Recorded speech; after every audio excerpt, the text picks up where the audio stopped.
I cried a lot. I just felt like I was thrown back into this world that was insane, of like suburban New Jersey and the traffic and the consumerism. And it was really difficult to do that. And so I knew that it would be my only year that I would do this. And then I thought I would just travel forever. I thought, yeah, this is the good life. I'm going to travel out of backpack. That's going to be my life. That was Lily from the Dacha Project, and this is the Yogi Triathlete Podcast. Welcome back, everyone, to episode 22 of the YTP. It is such a joy to be your host.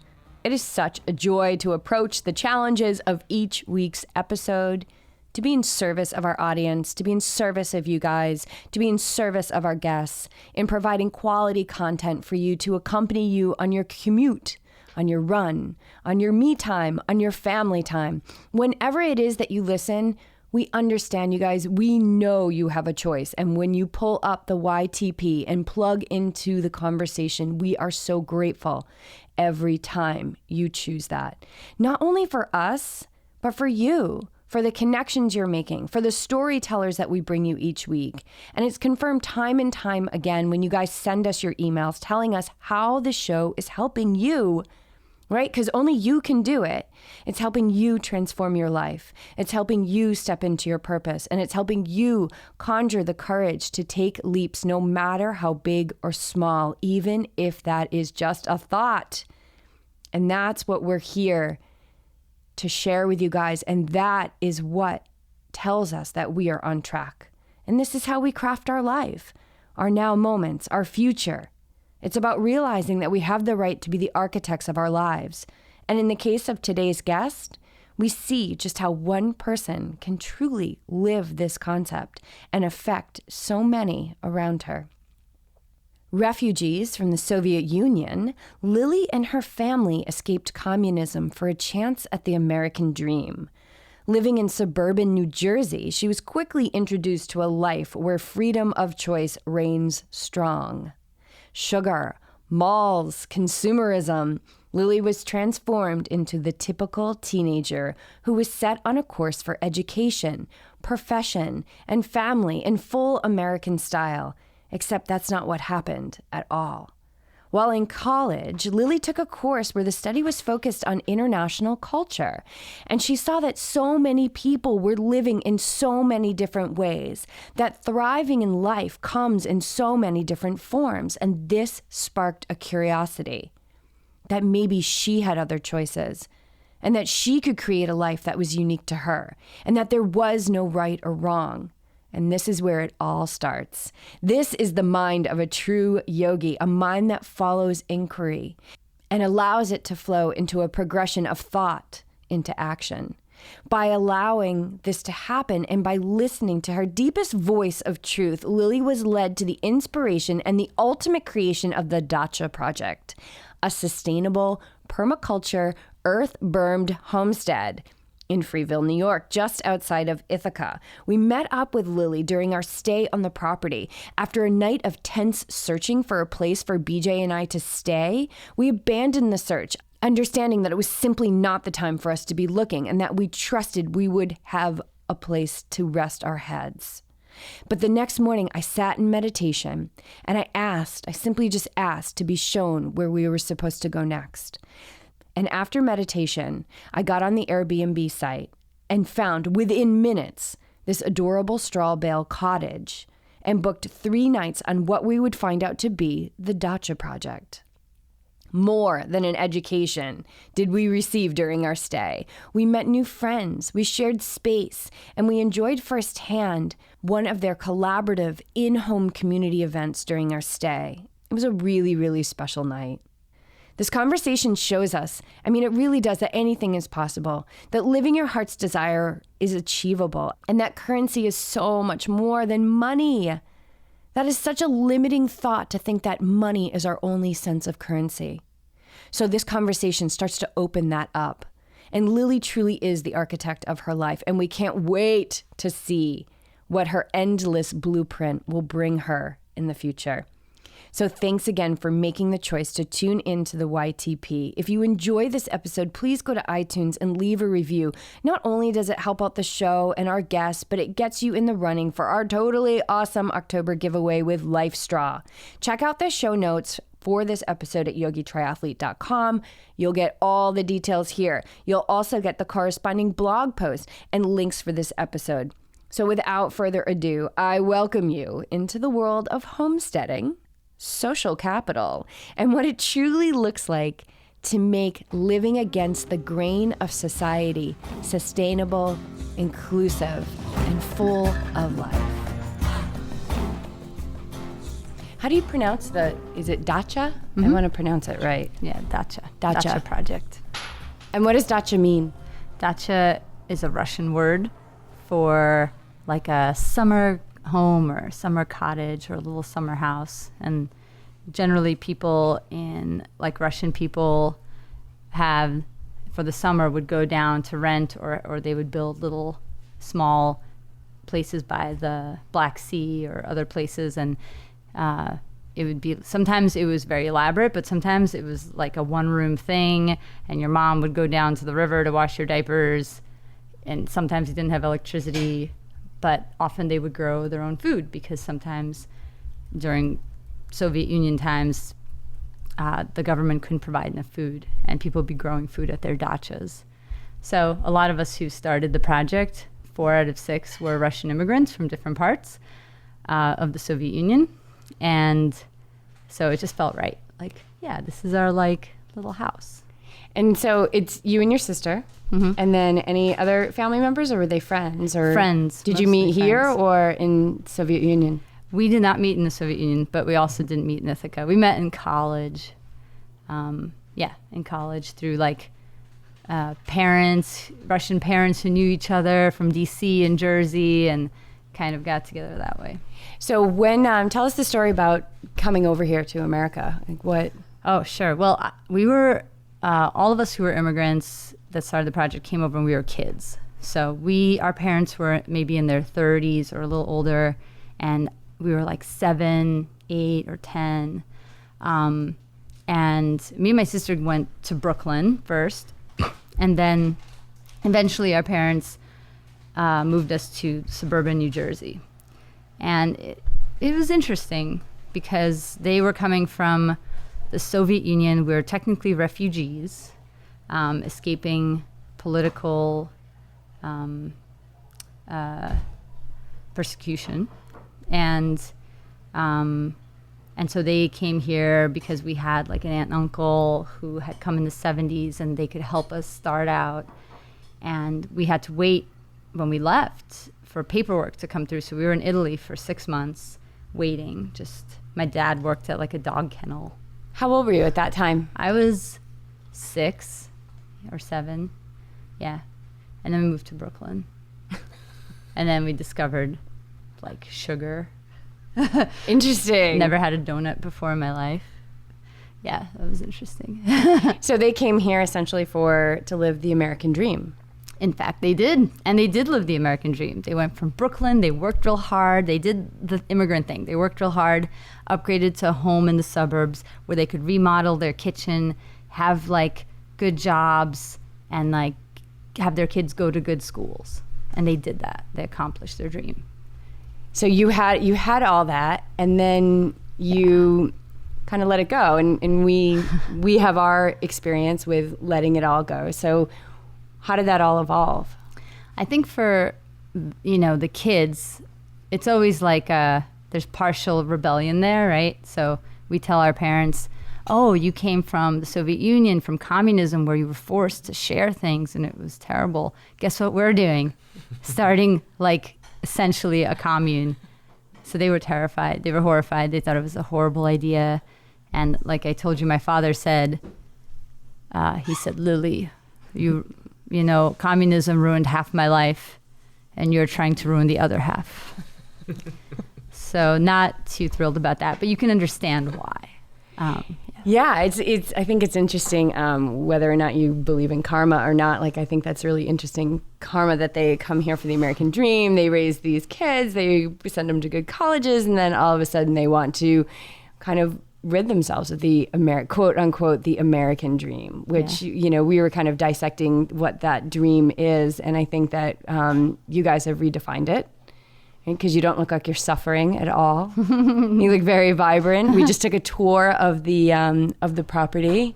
And what do you have to say about that beach? Yeah, it's quite amazing. I mean, it's 16 acres and there's gardens all over the place and everything is so strategically planned out, which is pretty amazing. There's a purpose behind everything, where the water comes in, which plants are planted where. And it's sort of wild out there. You come into this house is gorgeous, exactly what you need. And then you walk outside and it's nature and everything is happening. Like we were talking before, and the butterflies are like gravitating to these front gardens here. So the property you can just feel is full of life. It's quite amazing.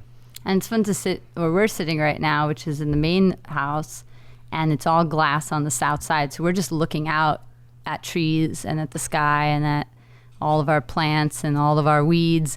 And but we're seeing that all the time. And when you wake up and you see it, and that's real nice. I like that about our house.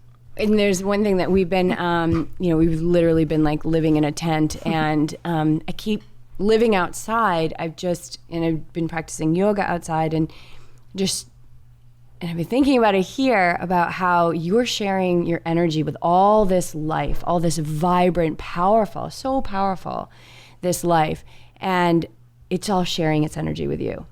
And then you're eating the energy. I mean, I'm looking out here at kale, Swiss chard. I mean, this is like a kid in a candy shop to look at all this amazing food. And then there's a huge box of the most beautiful tomatoes over here that we're going to be purchasing some from you guys to craft our dinner this evening, which we're really excited about. So tell us about the house, the way that the house is built. So it's designed based on the designs for what is called an earthship, which is a really amazing thing coming from New Mexico, from Taos, New Mexico. And so we call ours the easy earthship. It's not an earthship because it is not built out of tires and soda cans, which is really awesome. But we just didn't have the time to do that, unfortunately. But we instead made an earth-bermed house so it's buried in the earth in the back, and it's made of cinder block. And on the south side, it's all glass. So it is a passive solar earth-bermed home. And it is heated only by wood from wood stoves. And it is cooled just by the fact of it being buried and by the fact of it being solar passive. And it works. It works well. It's very insulated. Yeah, and you guys we were talking earlier, you were off the grid for a little bit, for not a little bit, 6 years. Yeah, 6 years out of the 8 that you've been here. And you were explaining to me about how the batteries, like you had to have the batteries to be off the grid, and it no longer made sense because you can plug into the grid for that extra bit that you need. But what percentage do you think is coming from the solar? It's difficult to say, but for 6 years we lived off-grid with solar and also using a diesel generator that we converted to veggie oil. And for you nerds out there, it's called the Lister engine. So you may know what that is. We've got some nerds that are listening. I can promise you that. And we love them. Yeah, this thing is for real. But is that what we just saw? Yes. And it's unbelievable. And it's based off the design of from the 1900s, right? Yeah. Back when they made stuff to last. And it would. And so for 6 years we lived that way. And, we were using normal things. We've got laptops. We have 5 people. At the time we had 6 people living here. Everyone has laptops. Everyone has cell phones. So we had normal things. We have lights. Maybe they're all LED, but we have lights, water, and everything was running off of those things, and power tools also. But you had to be more conscious about when you were using something. So if you're using a power tool and it's not sunny outside, that's not going to fly. But so I'm not sure what the percentage is. That's really hard to say. But the reality is that at least batteries, which is what you need for an off-grid system, that's a very important component, and they are very expensive. And maybe now, I think maybe now there's more development in that, where there's more things that are more affordable. But for us, that was a huge expense. And so we came to a point where we needed new batteries, and the price of batteries that would last us maybe 20 years if we were really good with them, the same price would be to connect to the grid forever. So that was a really difficult choice, and it took us a long time debating to see if we wanted to go that way, but we decided that we would, and that we would get more solar panels and try to sell back the power and be as neutral as we can. And that is still a goal. But I think that in general, that when you're thinking about power and being efficient and green, you need to look at the resources around you. If you're in a place that has a lot of sun all the time, which we are not, then great, maybe solar would be enough for you. Our neighbors have solar and a very small wind turbine. Maybe you have a lot of veg oil. Maybe you have an aunt and uncle who owns a pizza shop. Maybe that's your thing. So you kind of have to cobble together what you can, given what you have available. And in our situation, we've got some sun. We had a lot of grease, and that takes a lot of maintaining. And so now we're partially solar and partially on the grid, and that works for us. Yeah, I think it's just so important to, I know you probably deliberated about it so much because, you want to live a certain way, but we were discussing earlier about living in the world, but not of it, right? So that we can dip into these things that we have available that man has created. But it's so important, this is a message I really like to get out, to not be so caged into your limits of this is how I'm going to live and that's it, to a point where it doesn't make any sense anymore. And that can be from the way that you eat, from the way that you live, the car that you drive, whatever it is, that you create these cages around your life that doesn't allow you to be flexible. Yeah, and I think that it's interesting because it can happen either way. Sure, it can come like you feel like you're in a cage because you're working maybe a corporate job and you're working 9 to 5 and you're exhausted. And that's one sort of a cage. But it can happen from the other side also, from, oh, I want to live a sustainable lifestyle. And you become so dedicated to that idea that you're also doing things that are completely unrealistic for you. Because, hey, living off-grid can be really hard. Farming is a lot of work. So you have to find a balance, and I think that's tricky, and not to get sucked into whatever your society is. Is your society saying you need to own the most expensive car? Or is your society saying if you don't have a composting toilet, you're not good enough? Whatever it is, you got to be realistic and have a balance. Like, I don't want to live completely outside of society. I like society. I like people. I want to be amongst them. And if that means that sometimes I have to drive my car and sometimes I have to go to an ice cream shop or something, then I'm going to do that sometimes. Yeah, it's just diving into what we have available here, and we have so much available, but I feel sometimes like I feel those ways of the world pulling me in, like when you go to a store and it's like, I want to buy something. And can you speak to that? Yeah, definitely. Because I grew up mostly after immigrating. I feel like most of my growing up happened in suburban New Jersey. This is the land of malls. And I was ever so lucky to live walking distance from a mall. Oh, that would have been a dream of mine. I always had to get a ride. It was awful. Yeah. Me and my friends were mall rats. Like, for a while, this was a reality. And I remember that being a big social thing. You'd go to the mall and you'd shop and, 2-for-1 sweaters. Sweet. And, with my girlfriends, like, this was a part of my life. And now when I find myself in these places, I have these two sides, one of which is like, ooh, I want to buy something. Like that feeling, ooh, I really want to buy something. And then I'll come home and I'll try it on, I'll have it. And then the joy will slowly leak away. So I'll be in a store and I'll be thinking like, is there anything I need? Like actually need? There's got to be something I need, right? Then I can buy it. But then usually there isn't. There's just nothing I need. And then I kind of weigh that against thinking, well, if I purchase something, whatever it is, that is money. And that money equals to me a worry I'm going to have later. Because then later I'm going to be sitting at home thinking, oh man, I got to figure out a way to make this money. I got to I have stress over that. Everybody, I think, has anxiety over that. And if I don't buy this item, that reduces that anxiety by that many dollars. And so often just that thought gets me through them all, you know? So yeah, I feel like that's something I'm constantly weighing, is what's worth more to me, having this item for that it will only bring me so much joy realistically, or having the time to just do what I want to do and invest my time where I want it, and not feel that stress, to have spontaneity, to think I have a day and I can do anything right now, and I have that freedom. And I think that's worth more to me. So that's how it goes. Yeah, I think that is, that's true living.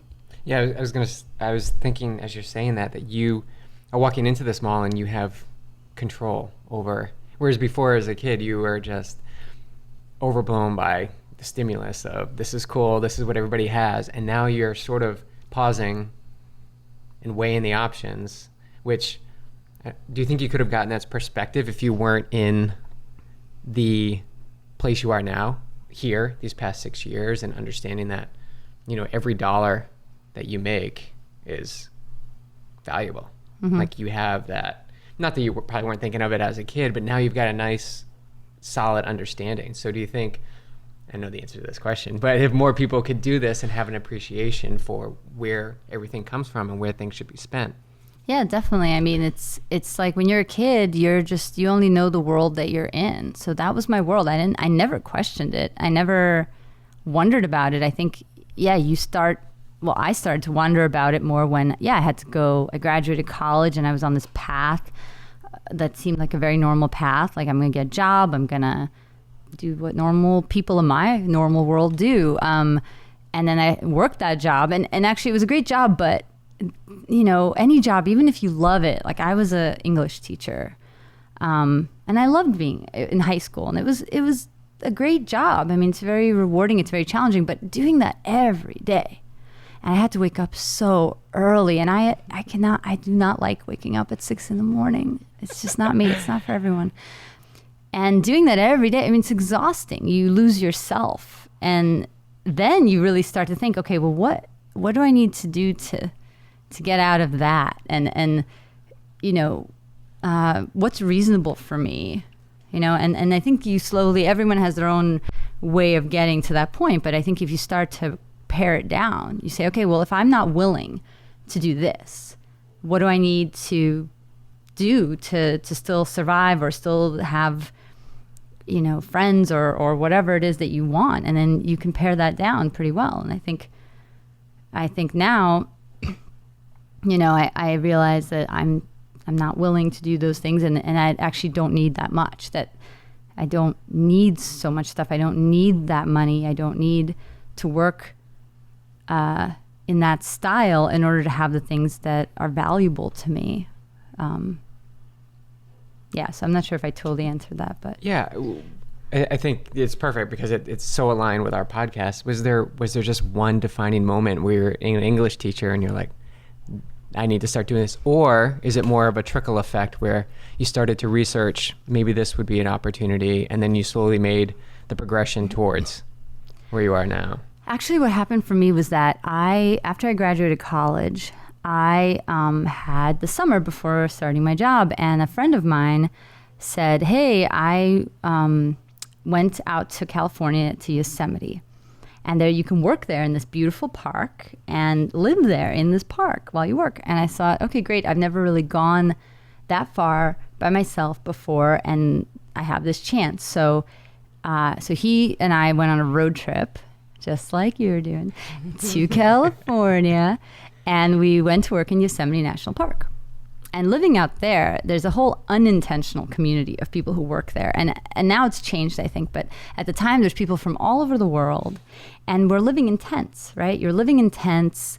You have like a communal laundry and a lot of communal things. And you're there because you've got this job.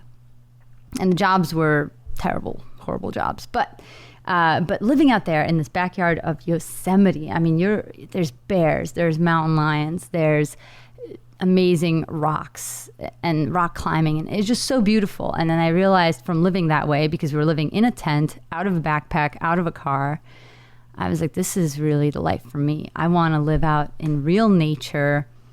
I want to be surrounded by these kinds of people who appreciate it, and I can live on so little. This is so easy. It wasn't difficult to live that way. I wasn't really missing anything. And then I had to go back to suburban New Jersey. And I thought that I was moving up, because I was moving from like central Jersey, suburban Jersey, with a lot of strip malls, to North Jersey, which had more like actual nature and some rocks and stuff. But compared to Yosemite, this was like nothing. It was a puddle compared to an ocean. So now it was like heartbreaking to come back. I was totally heartbroken, and I cried a lot. I just felt like I was thrown back into this world that was insane, of like suburban New Jersey and the traffic and the consumerism. And it was really difficult to do that. And so I knew that it would be my only year that I would do this. And then I thought I would just travel forever. I thought, yeah, this is the good life. I'm going to travel out of backpack.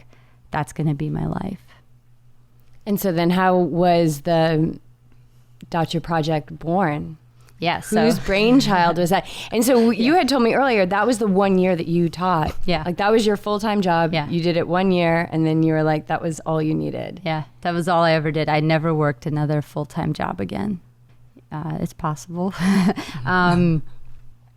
Yeah. So what happened was, I thought, this is the life for me. I'm never going to have a mortgage. I'm never going to like own anything big that will tie me down. I'm just going to travel. But you weren't raised in that kind of environment. Neither was I. It was you go to high school, you go to college, you get a job. Like for me, it was you get a job, you make sure you're independent and self-sustainable, and then you can get married. Like my parent, in our family, it was like, it should be a crime to get married in your 20s. So I always thought like, okay, when I'm 30, I'm going to get married. And we got married when I was 30. And then I had to do so much undoing, because there was that spirit inside of me that was just clawing to get out of the cage that I created. Nobody forced it on me, but I created. And so you kind of had the same thing. Like you grew up in an environment, but there was a part of you that needed out. Yeah, absolutely. I'm not sure what exactly sparked it, but I know, that I was on this path. I was on a path of like, I was going to college like I was supposed to. I was getting a job right out of college like I was supposed to. But a lot of things happened. In college, I was inspired to change a lot of my life. I was also in like a long relationship of 5 years that I ended also in a way where I had this class that was, it was actually a gender theory class. And I remember that we talked about, I think this was part of the spark, we talked about other cultures, and we were talking about anthropology. And we were talking about cultures that did things so differently in a way that was just shocking, And to me, when I learned about these things, I thought to myself, well, this is how this culture does this. And it, to me, seems insane. It is so crazy to me. But who's to say? I mean, who's to say that their way is wrong and my way is right? I mean, there's really no authority on that. There's no way to know that. And so if that's a fact, if there are huge groups of people who are living in totally different ways than I know of, then that means the possibilities are open. That means I can create my own version, in fact, of what I want to be the reality, because there's no right or wrong, So learning that in college was crucial for me. And that was pre-going to Yosemite. So there was a seed there that was starting to get fertilized. Yes. Okay. And then bring us up to the birth of this amazing place that we're sitting up. Yeah. So that involves a lot of fun stuff, including couch surfing, woofing. So if you don't know what those are, couch surfing is a website where you can sleep on people's couches for free while you travel. Woofing, I believe, stands for like Worldwide Workers on Organic Farms, and it's a program where you can work on people's farms in exchange for housing and food. And the Dacha actually is now part of woofing, so you can woof at the Dacha. Oh, that's so wonderful. And actually, I was just listening to a podcast that I recorded with a friend of ours back in Newport who just did this down in South America. So that's where I first learned about it. Now you're telling me about it. So it seems like something's being planted over here as well. Okay, go on. So, so after we came back from Yosemite and I worked my job, I quit my job, and me and my friends and my sister, who had come with me to Yosemite also and fell in love with that life, we were like, okay, well, let's keep going. Where do we go next? And we just randomly thought, let's go to Hawaii. Just kind of popped in there.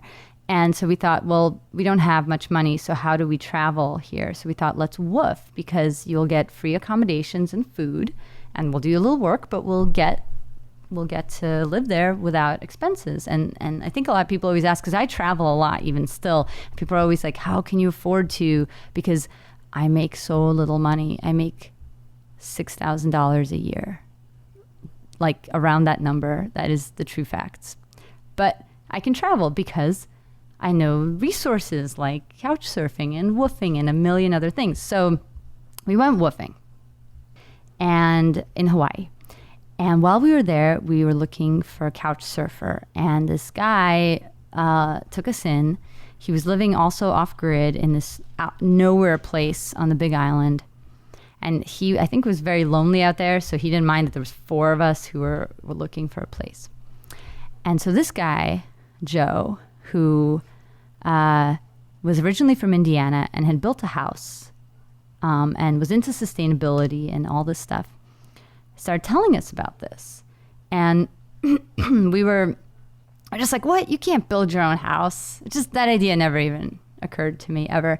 In fact, my friends and I, a whole bunch of us, like Russian immigrants and other immigrants and Americans too, were thinking of maybe like buying a house altogether, like a vacation house where we could go skiing and snowboarding in the winters. Like maybe 20 of us going in on this vacation house. And when he started talking about building a house, we were like, yeah, no, that sounds cool. We'll build a house and it'll be like a place to return to from travel, because usually we'd have to come home to our parents' house in New Jersey. No one wants to do that. And so I'm allowed to make fun of New Jersey because I lived there for a very long time. And so I thought, this is a great idea. And I have to say that the truth is, for me anyway, I can't speak for everyone in the house, I was a little tricked into doing this because I thought, having no experience building, I thought it'll take a year. And Joe, who is a wonderful creative person who learned all the skills of building on his own, kind of allowed that false idea to live. And we're like, yeah, it'll take a year. We'll work real hard, build this house in a year, and then we'll keep going traveling and we'll come back to this cool crash pad that we've built with our friends. How awesome. It won't cost us a lot because we'll all pitch in, and it'll be great. And of course, that was not true because it took many years to build and it was a lot harder than I thought. But in the process of building it, I fell in love with the town and the community and with the lifestyle, and now I live here. But for me anyway, originally I wasn't thinking, oh, I want to live this sustainable homestead lifestyle. I was thinking freedom. I was like, this will allow me the maximum amount of freedom because I will have this place that I won't have a financial burden or a burden to take care of it all by myself. And I will be able to travel as much as I want and return to it. So that was my motivation. And so how did you pick Ithaca? So where does Ithaca come in? Because it is a super cool town. I had heard that before. I don't think you realized that it was. I was shocked this morning. He was like, it was like he just walked into heaven. It's such a cool little town. Yeah, the organic market and the 50-meter lap pool, the things that I like. We like that. And then I learned so much from you about some of the different things that are going on in town. But how did you land here, somewhere between Yosemite and Joe's couch and suburban New Jersey? It was so random, I have to say. It was so, while I was in Hawaii, I lived there for about 6 months. And during that time, I was like, okay, if we're going to do this project, and I told all my friends about the project, by the way, and most of them were like, no way, this is insane. Like, we're not going to do this. That's crazy. You can't do this. And so out of like the 20 people I tried to wrangle into it, 6 was the people who decided. Perfect number. And how long was it of you trying to like building the dream in your mind? Like, what was that? A year, 6 months? It wasn't even that long because I think within like 3 months, of living in Hawaii and talking about it, I was sold. And I came home after 3 months, convinced the 6 people, or my sister already was on, she didn't convincing. And so we convinced the other people into it. And then 3 months later after that, we were looking for land. So it took about 6 months total to kind of really be on board with this whole idea. It happened really fast. And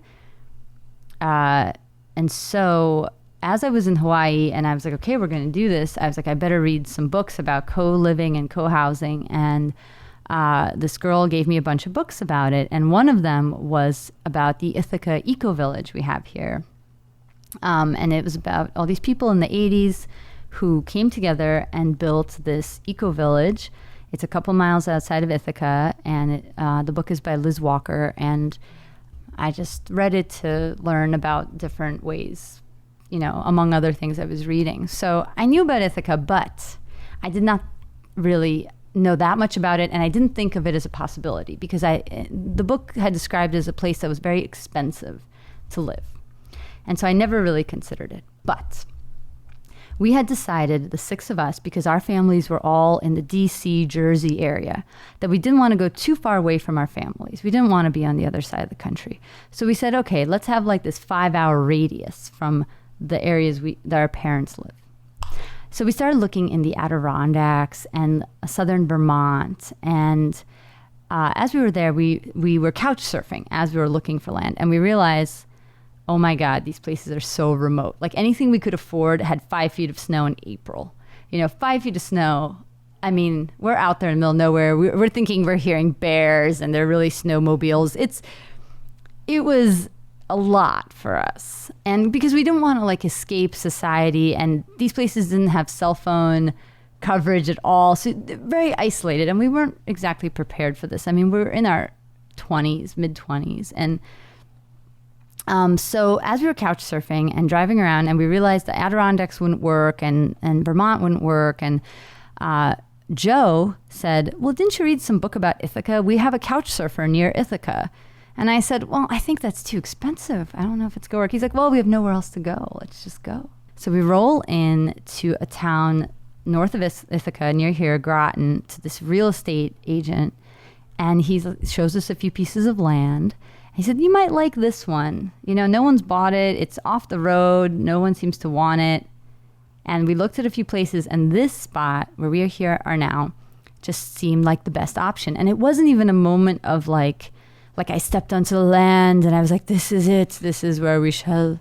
No, that didn't happen. I didn't know anything. I just remember coming onto it. It was a rainy day. There was still some patches of snow. It was gray and ugly. And I just remember thinking, this isn't so bad. And it was just like, it didn't seem so bad. It was nice. I thought I saw some birch trees, which later I realized were not birch, but it just had like southern exposure on a little hill, and it was just nice. And then everything just kind of started to work out because the very next weekend we all were available and we all came down to look at this one piece. And from the moment that everyone was here together, and we have video of this, we started saying, oh, look, that's our bunny, and that's our neighbor, and that's the skunk cabbage we'll be living near. And we just already started to own it from walking around it, and we just felt it to be ours. It sounded like the energy of the property was like reaching out to you. Definitely. It wasn't like this mystical, magical moment. It was just, the property was like, there they are. Yeah. Let's welcome them in. It was just felt right. Yeah. And it wasn't, I'd never looked for land before. So I had people like, you'll just know. And I was like, I'm not going to know. I know nothing about this. But just something, just a little tiny thing that said, maybe here. Yeah, it's absolutely beautiful. And just the way that the hill, how you were telling us about how the water runs down, and you have a pond on site, which is a little low right now because there's such a serious drought going on. But you've created like essentially what people pay. How much is a pool? $15,000 for a pool. And you've created this amazing like outdoor pool with a dock, and you can jump off, and you've got like sand and a fire pit. It's like, it's amazing. It's like BJ said, there's so much life here. And to me, this is life. And Not to say that getting in your car and driving into the city and working at a job is not life. It is. It's the message we want to get out is if that's not feeling aligned, start to get curious about that. Whatever it is, just always be curious about what you're doing, why you're doing it, and is it filling you up? Yeah, because the truth is that even though I'm happy to be sustainably minded and I care about the environment and the planet and all these organic things, I care about those things. But the truth is that I'm selfish enough that if this wasn't fun, I wouldn't do it. I wouldn't do it because, you know, I do believe that I'm here to enjoy life. And if it wasn't fun for me to live like this with other people, to be farming and doing this kind of work, if I didn't enjoy it, I would stop. And I wouldn't care that it was hurting the planet because I wouldn't enjoy it. So I feel like it's nice that it is bringing me a lot of happiness. You know, so you have to figure out what that is for you, obviously. Yeah, and what you were just saying reminds me of something that these friends that we became very close with, well, in our 7 weeks in Lake Placid, Brian and Karen Delaney, we had dinner at their house one of the final nights that we were there, and they're just such pillars of community, and they have a bike shop, which is also like mountain guides and mountain bike guides and, you know, everything, and kayaks and paddleboards, and they've created this huge thing, and they're so entrenched in the community, and they're just going.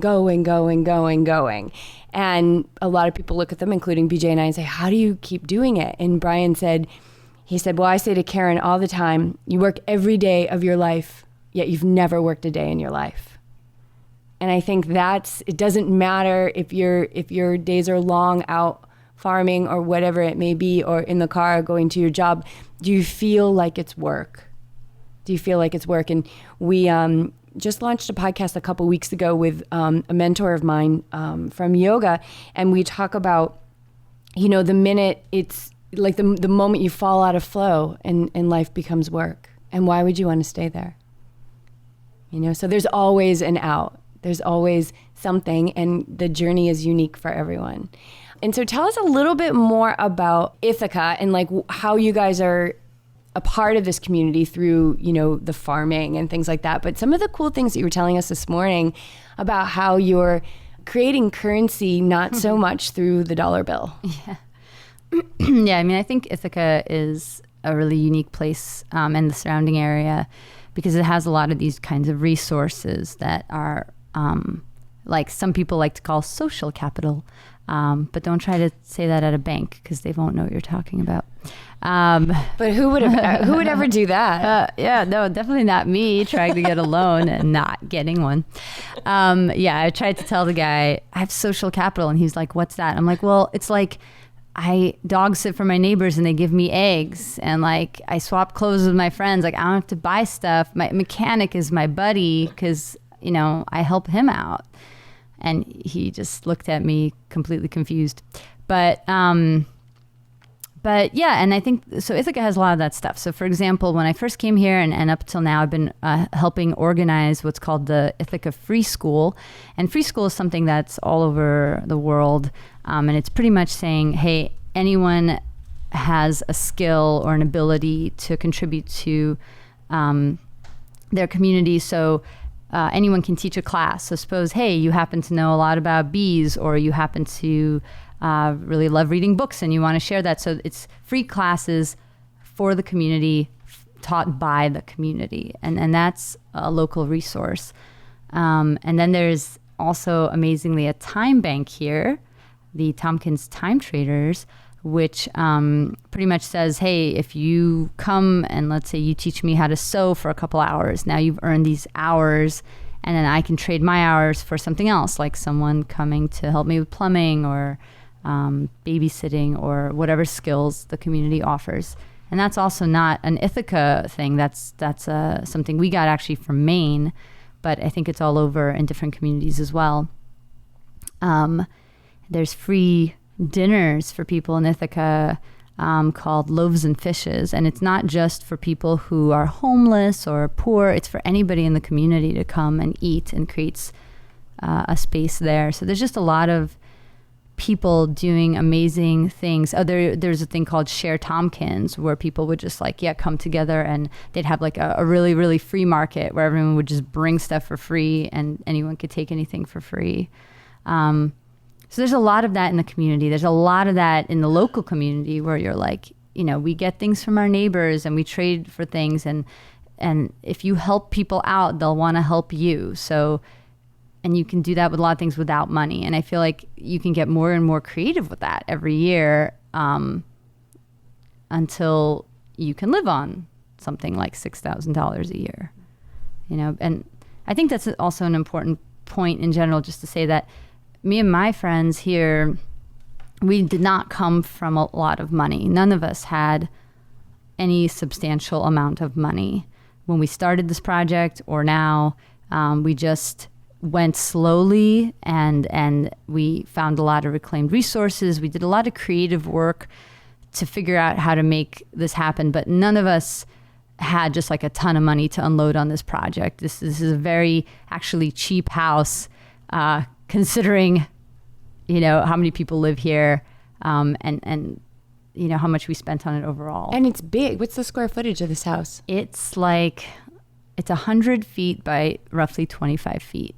So 2,500. 2,500, yeah. Yeah. So it's a big house. I mean, there's 5 people here living now. There used to be 6 people and a baby.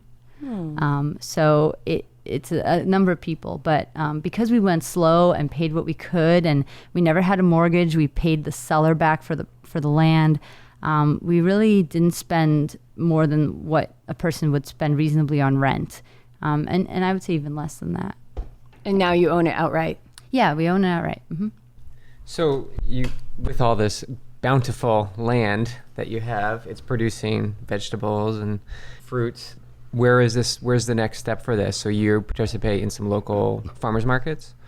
Yeah, we want to get involved in our community, especially now that we feel more comfortable in the actual structural things of our house. So one thing, we have a small farm, and we sell vegetables to grocery stores, to restaurants, local restaurants, and we go to a couple small farmers markets to sell our produce. And we also, of course, use that to feed ourselves and our friends and guests and freeze things for the winter. We also a lot of us are involved in the arts. And so that's something that we like to do here. We've had different workshops, some of which have agriculture and arts. We had a mushroom inoculation workshop for people who want to grow their own mushrooms. We've had a training for health for street medics, so people who are going to protests or things and being street medics. We've had someone out here on the property training people how to do that.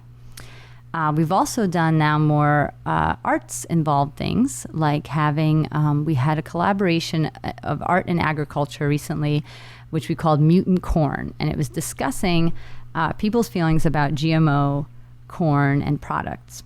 And what we did was we grew a bunch of corn that was actually very different, very beautiful corn that was different colors.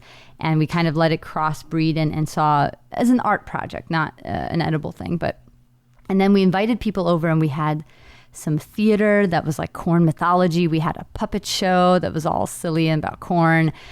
We had a musical performance because 2 of the people who live here currently are classical musicians, classical guitarists. And we combined that with talking about GMO and talking about food, and farmers were here and musicians were here. And that was a nice collaborative art project. And now we're also doing some theater, some immersive theater stuff. We've got a house concert tomorrow here.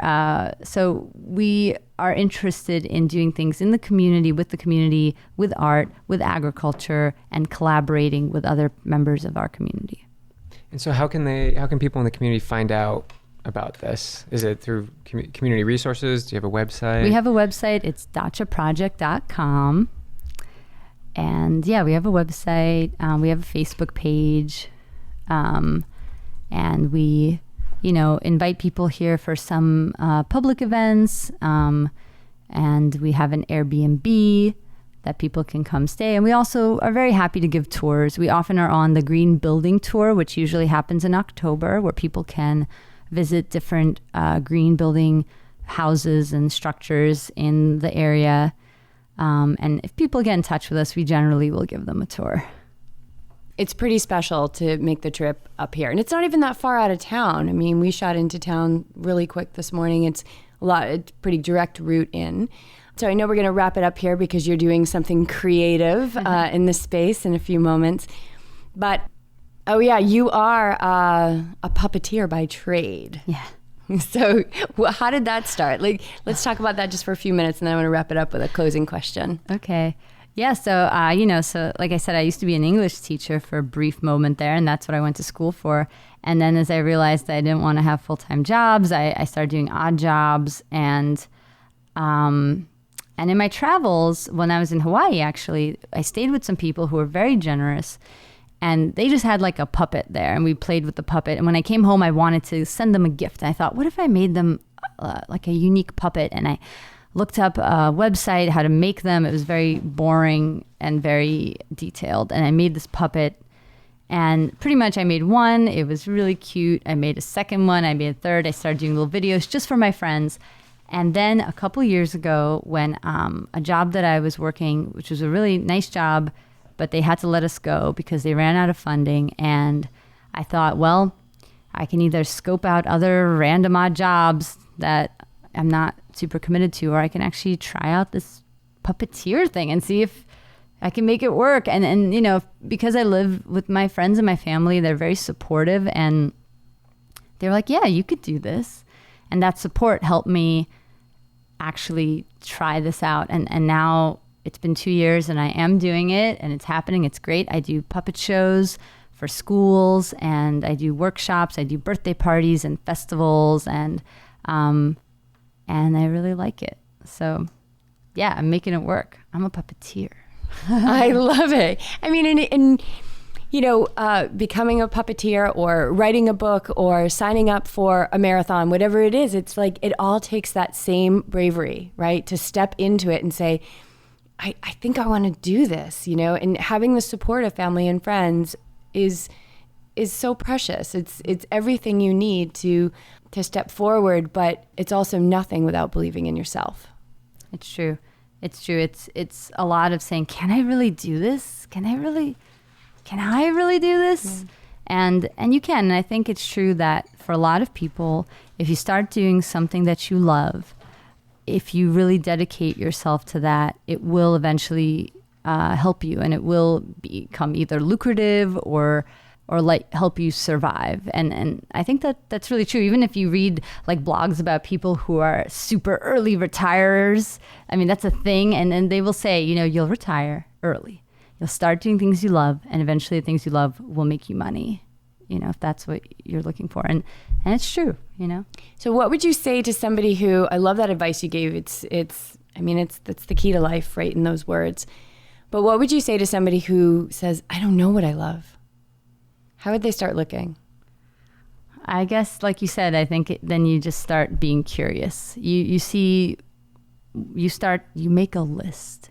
You make a list of things that make you happy, and they can be anything. They can be very small things.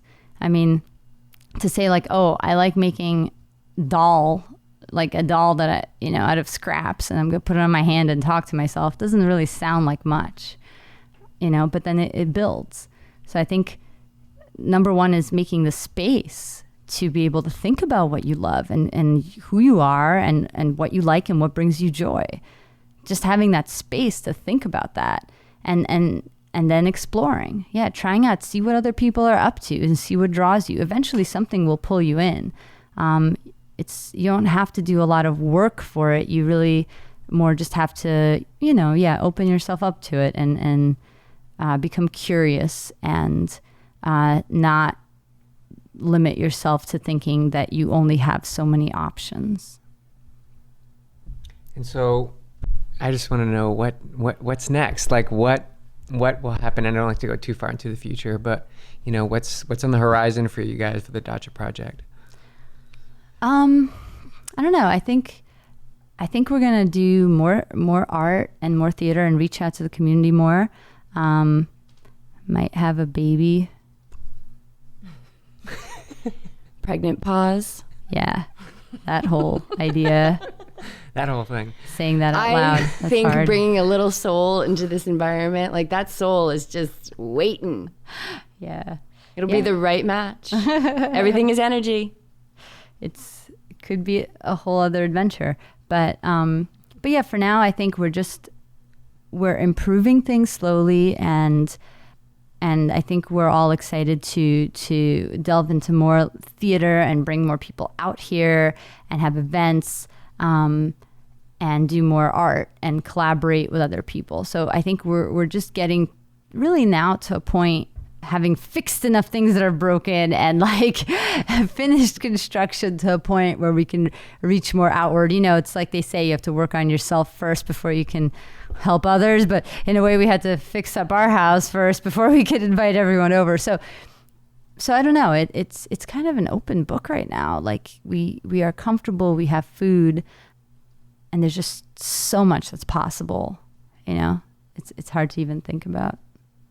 Perfect. I think that's a great place to wrap it up. Well, thank you so much. We're here for another couple nights, so we will be on site at the Homestead for the in-house concert tomorrow night. We're really excited, and thank you so much, Lily, for not only being here with us today, but for creating this amazing space with everyone around you so that people like us who are curious, you know, can come and check it out and learn and experience another way of life. Cool. Thank you so much for having me. Another episode of the YTP in your awareness. Thank you again for tuning in. It truly is such a pleasure to be your host and to create this show for you guys every week. We are being led from guest to guest, and it's amazing the pathways that are opening up and the people that we're being connected with. And I truly believe that every time you listen in, there is no mistake about that you are supposed to hear these messages. So don't let them fall on deaf ears. If there's things that speak to you, start to get curious about that and start to get the draft paper out and create this amazing life that you are totally entitled to, that you are completely worthy of. And it all starts with just choosing that high vibe of life. I can't say it enough. So ride the high vibe, you guys. We will check in with you next week with an awesome guest. I don't know who that's going to be yet, but we will see. And thank you again for making the choice. Get to iTunes, leave your review. Let's do it for the good of all. And don't forget, the good of all includes you.